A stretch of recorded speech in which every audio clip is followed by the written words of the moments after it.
The final game on Rolling Pawns chapter will be a relatively recent Bundesliga, a German Bundesliga game between Duda, Jan Christoph, so one of the most promising players from his generation, and experienced top Ukrainian grandmaster Pavel Elyanov. And this game is also actually kind of quite good for learning some plans in Italian. Duda was white, Elyanov was black. Let's see how the game went. e4, e5, knight f3, knight c6, bishop c4, bishop c5, c3, knight f6, d3, d6, bishop e3, castles, all normal moves. There are also different moves, but okay, h3. Duda is going here to do something specific. Namely, he will intentionally keep his king in the center. And you are going to figure out why. So, h3, a6, knight bd2, bishop e6, bishop c2. This is always a tough decision what to do. White is keeping the bishops, which in general, okay, is more ambitious. I remember for a long time that when I was playing this with the black pieces, I was often hesitant to play move bishop e6. Why? Because of these simple rules that these pawns are on light squares, and why would I trade light square bishop? Because those are on dark squares, so this basic Capablanca rule, pawn structure rule, should somehow favor me. But on the other hand, this bishop on b3 is a strong piece, and therefore move bishop e6, okay, it's not so crazy. So bishop e6, bishop c2. It is good to notice that, you cannot get some funny ideas about winning any pawns, obviously, because it will drop a queen due to various reasons. So bishop c2, and with black being hesitant with development and taking center, the white does most principal decision. He pushes move d5. Queen e2. White is keeping his king in the center. And now black is somehow deciding what to do. And okay, we have to agree that the possibility like knight jump to g5 is a little bit, that this possibility is a little bit annoying for black. This is a fact. It is annoying for black. And black here does move h6 in order to stop this possibility. And now we kind of understand as to why Duda did not castle. Because here he pushes move g4. What is very interesting is that such a kind of plan, exactly in Italian, has been played by the turn of the last century. But last century, I mean 1900. By those people who were playing at that time with white, this kind of plan was reasonably common. And now, 120 years later, we see actually a similar kind of plan with a new interpretation. Given the fact that center is closed, this king as on e1 is actually not as stupid as he looks. And it is quite difficult for black to get to this king. What are principal moves here for black? Okay, move d takes e4. You are actually not going to hurry with, because black cannot penetrate the d file, and black cannot play move bishop c4. And a stable position in center will then enable white to easier launch a kingside attack. Move like d4 would be very principal move.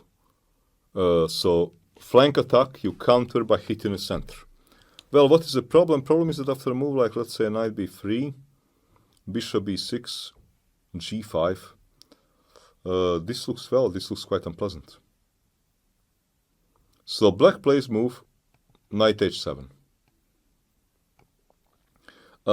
It slows white down because you cannot push g5, and you cannot push you can push h4, but I would take on g4, it would cost you a pawn. However, this knight is now moved away from a center, so rook g1, he wants h4 and g5. Or knight b3 and bishop b6, g5. d4. Elyanov now goes for a plain center, knight b3. If bishop does not return to e7, if bishop stays here, okay, g5 will happen. With very unpleasant attack. I can tell you that I was sitting on a black side of similar Italians a few times, and it is not a pleasant feeling once white start rolling those pawns. Computer is normally laughing at white, but computer is laughing at white. When you sit on a board and you see somehow this king on e1, you cannot exactly attack, and he might even escape to a queen side. While on the other hand, the g file might become open and your king become a target. It makes you nervous. As a human, it makes you nervous. And I'm sure that Elyanov was not really so crazy about these developments. But now comes important moment. How for Duda to continue this attack? Because, okay, if you push h4, I will take this pawn. And if you push, and I grab it,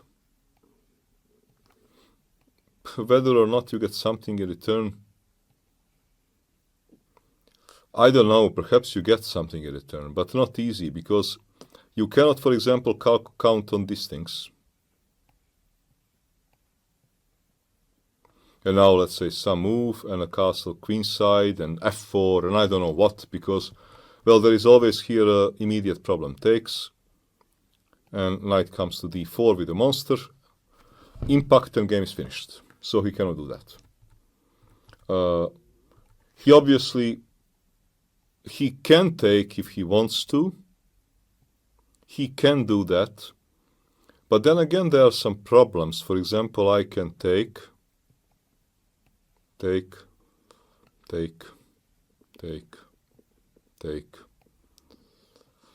Okay, you got two bishops, but king is in the center. g5 you cannot push.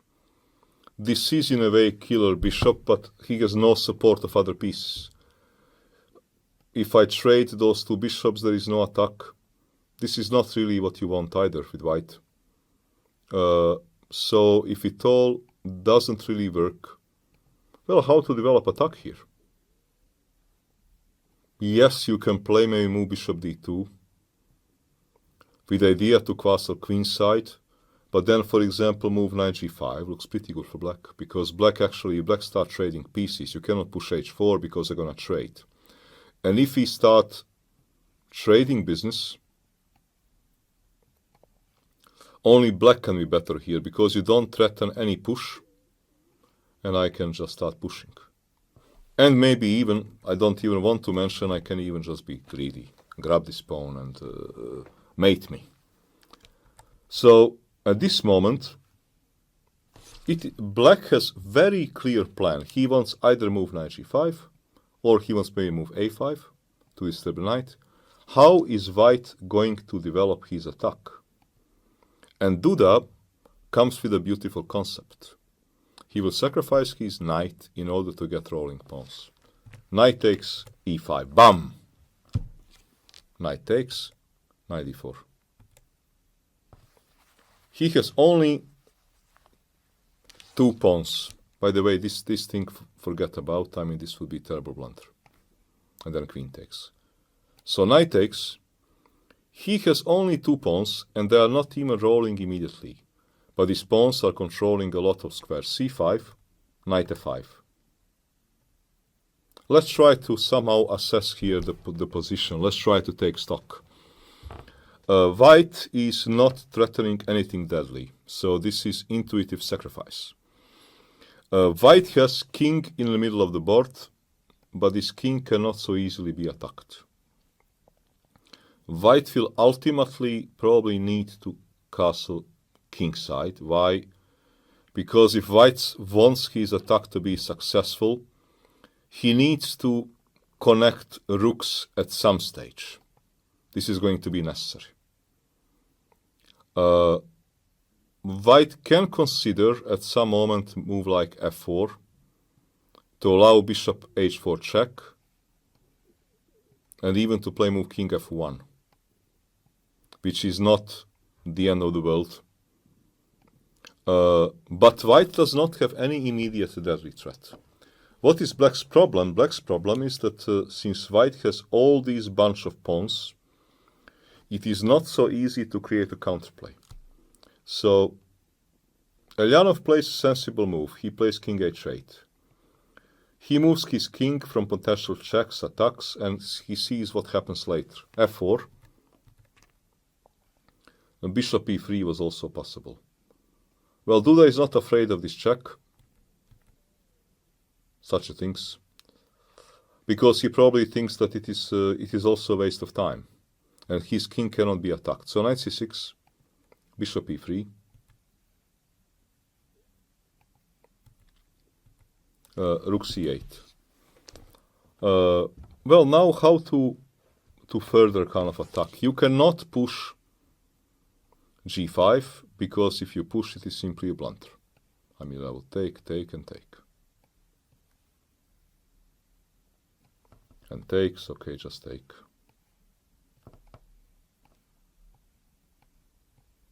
Check, back.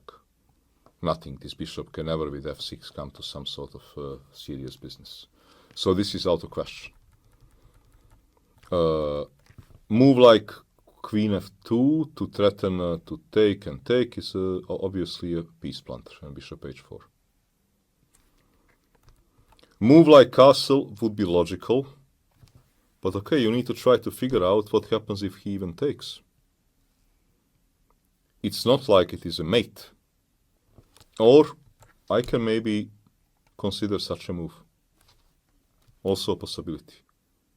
Let's say push, takes, push, even such a move. It is not like it is a one-way street. Because you cannot take, I would take back and rook will open. So Duda here actually takes responsible decision. He takes on e7. Attacking side and the side with more space is trading a piece. We saw this in some other games. But he also removes the defender and allows his pawns to move easier. Queen e7, queen f2, tempo move, b6, and now he rolls his pawns, h4. This is a consequence of the fact that he took on e7. So he allowed black to trade one piece, and his attacking piece, knight from f5, but on the other hand, he gained time, and he gained the possibility to push his pawns. f6, push, bishop g8. Still, white is pushing all those pawns, but still nothing dramatic happened yet, because g5 you cannot push. So this is a purely intuitive sacrifice was by Duda. And here he castled. Now, well, what to play? Elyanov plays, I think, logical move. He plays move knight e5, because what does he want to do? If you would now really give me a move that you do not threaten anything, I will maybe consider move c4, and on d4, move knight e3. This is what I would consider. If you really would give me free hands to do whatever I want. Another move, a bit, okay, computer type move is bishop a2. Computer takes on a2 very happily.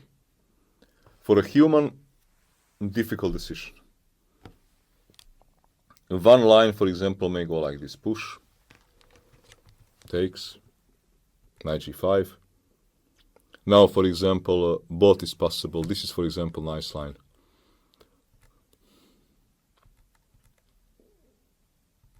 White is rook down, but has tremendous attack. We can come to actually funny move repetition. Threat is bishop g5 and to kill black. Queen d1, necessary. You cannot, joke, because then everything would go wrong. So queen d1 and the draw. Elyanov played knight e5, and then rook g3, he played move rook d8. He wants to play on the side where he's stronger. Again, bishop a2 was possible, computer type of move with unclear consequences. It is for a human difficult decision, let's say, can also be a draw, takes, and this is again a draw by perpetual check. Easy for engine, difficult for human. I think it is very easy to understand Elyanov as to why he played move rook to d8. But now white is the first one to get there. g5. Takes back, takes. And now how to take? Rook g5. Well, point is that you cannot take back because this check will be bad news. And bishop g5 to follow. Queen is hanging. So rook g5, queen f7. Here a bit pity that Duda did not finish the game with the most precise way, because rook g2 was winning. Black cannot really defend, because if rook e8, let's say such a move, and somehow position will collapse. Not enough counterplay and king is weak. Okay. And if queen a2, then simply queen g3. Knight hangs, pawn hangs with mate, and this obviously does not help. It doesn't bring black anywhere. So rook g2 would have had won. Duda played move queen g3, logical move in a way, but it gives black a chance. Black needed here, just like Gelfand,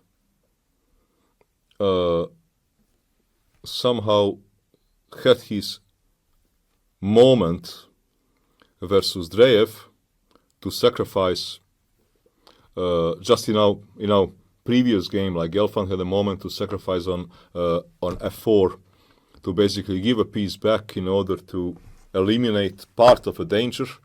Well, here Elyanov had to somehow feel that this is his last chance to try to save the game and take knight d3. Giving material back, but eliminating some attackers. Bishop d3 is allowing queen a2, and now rook g7 does not allow more than a draw. Because problem is that you cannot run. It's a double question mark. If you will go with king to d2, this is something which is really stupid. So queen g3. Sorry, so he had to take rook, takes, take, and queen h5. Difficult to assess position. White has for sure compensation with two bishops, but probably not more. Most probably draw is objective outcome to this game, which should be a bit pity for white, because he really did show plenty of ideas. On the other hand, also Elyanov was defending rather calmly and with a cold blood. But here, this is this moment where you somehow need to feel, hey, this is the last moment to survive. But Elyanov played move knight c6, sticking to material, and now it's just too late. Bishop b3, queen e7, rook h5. You cannot, take, because this bishop is defending important knight. If you would take, calamity will strike, let's say queen moves, bishop moves, only move, rook moves, and mate on h, and a forced mate on h7. So he plays c4 to cut this bishop, but bishop c4. If you take, same business, nothing changes. knight e5, bishop g5, pin. Hitting queen and the rook moves. Now pin. I want to take and mate. Rook c5, bishop d5, elegant finish. If you take by rook, well, the problem is that I will take on e5, and white is having also decisive material advantage next to mating attack. If bishop takes, bishop e5, and black resigned because white is having attack, winning attack and material advantage. I love this game of Duda because he incorporated the plans played by the old masters. I said turn of the last century, so like 1900, this idea to push g4. And then when he came to this situation, he sacrificed the piece into unknown, intuitive sacrifice to grab 2 pawns and just play this particular position. And in a fight between humans, normally actually side with the pawns probably has better chances than computer thinks. And this was one very nice game. In general, I think that most of games of young Christoph Duda are very good because something is always happening, always entertaining games and full of ideas. And I hope that in these 4 games of rolling pawns, you got some idea that may help chess of your own.